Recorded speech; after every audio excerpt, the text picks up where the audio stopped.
Society and Solitude is an essay written by Ralph Waldo Emerson in 1857. Emerson later published a collection of essays with the same name.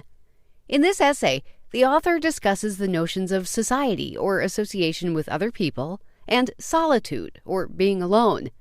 He praises the virtues of solitude, suggesting that private contemplation leads to enlightenment. The essay is representative of the Transcendentalist movement, a 19th century intellectual movement in the United States, since it emphasizes the importance of self-reliance and intuition or feeling. Emerson begins Society and Solitude with a poem about a man who abandons civil society to live in solitude among the elements of the natural world. The author then describes the time he encountered a humorist, a highly intelligent man who had lost the ability to fraternize with other people. The humorist abandoned the city in which he lived and took up residence in abandoned pastures.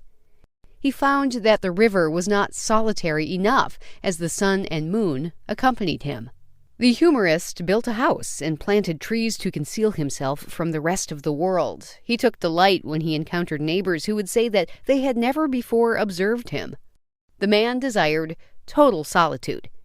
He wanted to discard his corporeal jacket or physical body to commune with the stars. Emerson describes the humorist as an eccentric and philosophical recluse, much like himself. Emerson can completely relate to the humorist, since he too feels the necessity of isolation.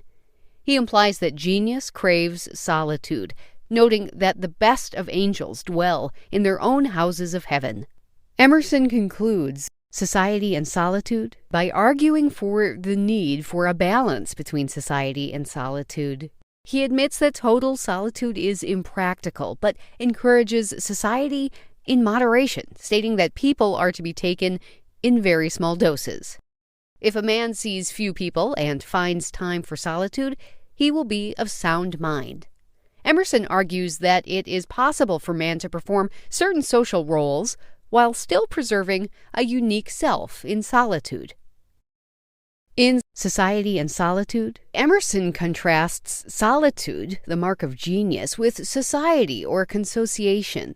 He describes solitude as a disease, since society encourages healthy fraternity and fellowship among people. He claims that there are only two cures for people like him who crave solitude: to become self-reliant or to adopt a religion of love. Emerson describes how friendships naturally dissolve over time. Early in life, man is compelled to join with others. He writes, "We begin with friendships, and all our youth is a reconnoitering and recruiting of the holy fraternity they shall combine for the salvation of men. But over time, friends separate as they individuate and develop their own unique talents and interests." For Emerson, the dissolution of friendships is natural and healthy, since it allows men to transcend the physical world to achieve a higher state of enlightenment. Another important theme is private contemplation.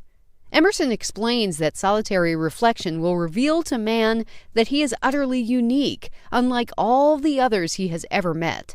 When a man indulges his private thoughts, he frees himself from the ways of thinking that prevail in society and begins to develop his own philosophies and convictions. Emerson praises the individual who can discard the clothes of society to think and act according to his own internal sense of morality. Society and Solitude thematizes the importance of intuition. Like other writers from the Transcendentalist movement, like Henry David Thoreau and Walt Whitman, Emerson celebrates man's emotional faculties as a means of knowing about the world. He suggests that the physical senses should not be discounted for their epistemological role or way of knowing. In his 1857 essay, Society and Solitude, Ralph Waldo Emerson contrasts society, or fellowship and other people, with solitude, or being alone. He describes an encounter with a humorist who craved solitude and shunned the social community. For Emerson, solitude is a mark of genius. He compares it to how the best of angels dwell in solitary houses in heaven.